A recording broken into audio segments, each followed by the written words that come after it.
The Lagos Zero Tolerance policy on building materials is aimed at ensuring that the right steps are taken during the process of construction. Well, joining us now is FUNSHO ELULADE. He is the General Manager at Lagos State Materials Testing Laboratory. Thank you so much for joining us on NEWSDAY. Yeah, good afternoon. Thank you for having me. What exactly does your agency do? And taking up the helms of affairs there, what are the strategies you're putting in place to ensure it's no longer business as usual? Yeah, the agency, Lagos State Material Testing Laboratory, was established on the 15th of March 2006. And from its inception, they've been saddled to test all building and construction materials used for building construction. And of course, some of the responsibilities, are to look at all the laboratories, the private laboratories that test in Lagos. We need to go to the sites where a building construction is ongoing. We need to test before approval is given by other sister agency like LASPA, Lagos State Physical Planning Permit Agency, and so on and so forth. Well, you said those who do not ascertain the structure or stability of their buildings risk sanctions. What sanctions will those be? Well, the sanctions vary. We can shut down the site and make them pay penalties, which is enshrined in the law that established the agency, and the penalty can be up to several millions. And you look around in Lagos State that some sites are shut down and marked for demolition. The Roads and Building Research Institute, according to their research, between 2010 and 2016, over 198 buildings had collapsed in Lagos. And the government cannot just fold its hands and just allow people's lives to be in danger. Okay, so there's a strong case for actually going ahead and enforcing this. Now, we know that the Lagos State mandates testing, but over the years, as you probably have observed, the enforcement has not been so effective. So what's your strategy to achieve 100% enforcement? Yeah, thank you for that question. One of the things that I observed when I took the mantle of Lagos State Material Testing Laboratory is that enforcement and monitoring. I believe we need to consolidate that department in the agency and go out to all the nooks and crannies of Lagos State and make sure we are on top of our game. I've marked some of reorganization, re-engineering of that department to give it for effectiveness. Let me put it that way. Well, still talking about enforcement, there have been repeated allegations of racketeering and connivance amongst government officials who are to inspect and supervise building construction at different levels. How serious are these allegations? I know you just took up this role, but what are you going to do differently this time around to ensure that this alleged racketeering among government officials who are to ensure that the construction is safe or are safe, are actually safe? Well, it's unfortunate our attitude in Nigeria. And you understand that in Nigeria, there are lots of people that aid and abet and connive with these counterfeiters. We are looking into the laws that establish some of these agencies that had to collaborate to realize the goal of the government. For example, LASPA, material testing, because some of the functions overlap. And for me, when I was in La Simra, we staged a sting operation for them to come forward. They had all the papers of the government for them to come forward. They knew they were not even in government. But I'm sure, how can you get all the documents of government if people are not aiding and abetting? And whoever is caught, they know what the repercussion will be. They will lose their job. Not only that, they can be imprisoned. So for us, once we look at the laws that establish those agencies, those core agencies that have to work together, then responsibility will be well defined, and who does what will know what he or she needs to do. For example, if I go and test a building, all I need to do is to make recommendation to LASCA, and the onus is on LASCA to go and maybe carry out the necessary enforcement. But of course, if I'm the one that tested the building, I should have that right to actually immediately shut down that site once I detect that they used fake materials.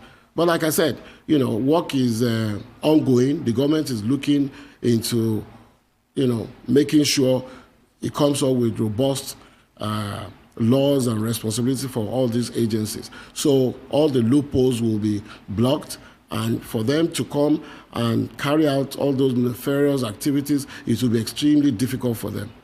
All right, Engineer FUNSHO, it's usually said that prevention is better than cure.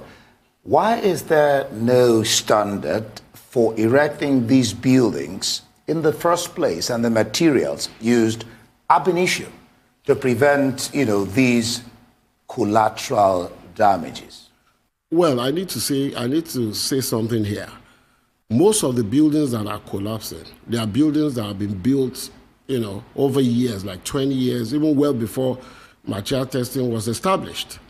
And this is one of the things that we are looking into, the ability to carry out a test on an existing building. You find out our jurisdiction is just to carry out a test pre-construction and during construction, right from foundation to completion at every stage of that construction. By the time we look into the law, make it more robust, we can go on any building, carry out a test. Once it fails, we'll shut it down. Do you have enough eyes, to go around? I mean, Lagos is a big city. A question of staff, a question of the labor, to go around and carry out these inspections? Yes, yes. We have more than enough. It's just planning the whole operation. That's why I said there's going to be a lot of reorganization and re-engineering, checking our processes and making sure they are robust to face the challenges of today. Because the agency is carry out its operation within the geographical boundary of Lagos State.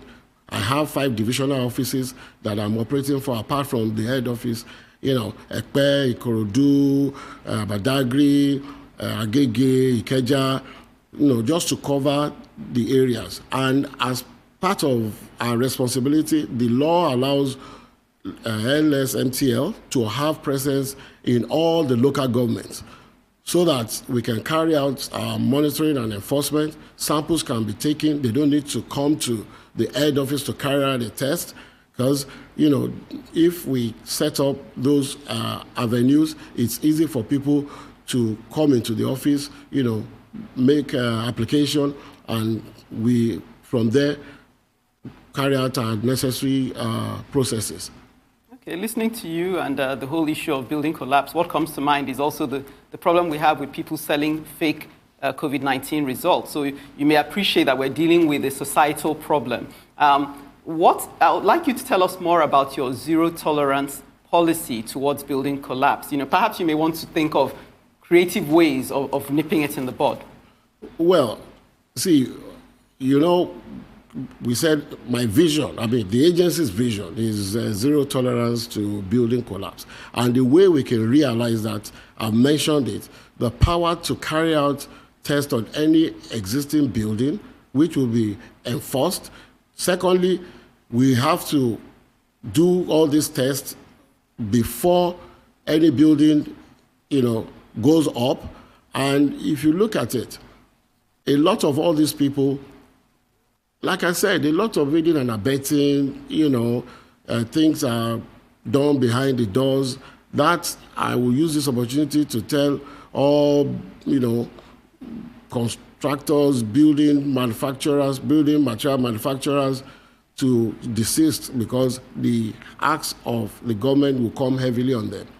What I'm going to do is to establish a register, which I've been backed by law. It's one of my responsibilities to establish a register for all the building and civil engineering material manufacturers and suppliers, all the laboratory carrying out tests in Lagos, which is what is on the front burner right now.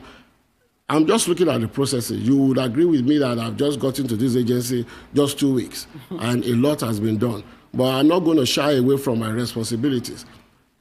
The government is coming for all the counterfeiters.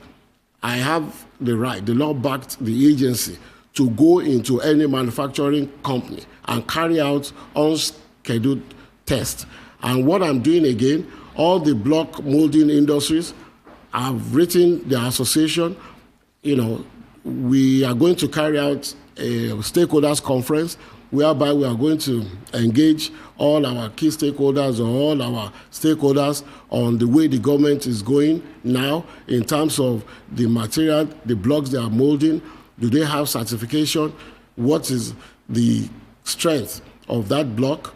Is it up to the compressive strength agreed by the ISO standards? These are some of the things we will be looking at right now. Indeed. You seem to have your work cut out for you, rightly, and you've spoken to the issue of quackery, which is one of the major challenges a lot of people have pointed to.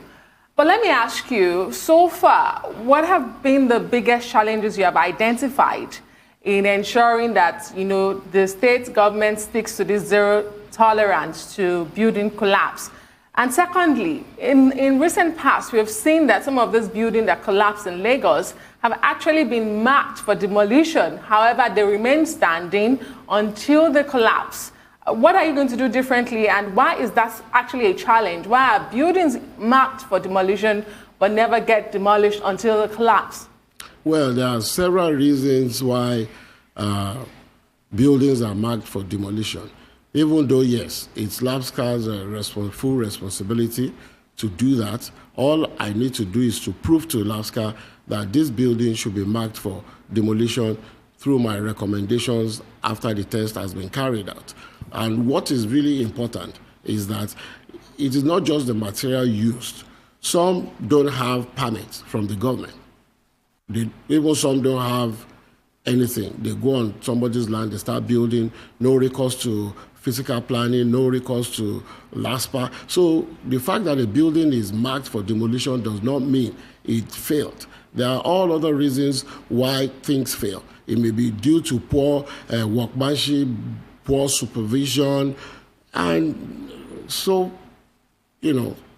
Right. Engineer FUNSHO, we'll leave it there. We didn't get to talk about making sure that there are no sacred cows and that no preferential treatment for people if they go foul of the law. But thank you so much for the information you've given us.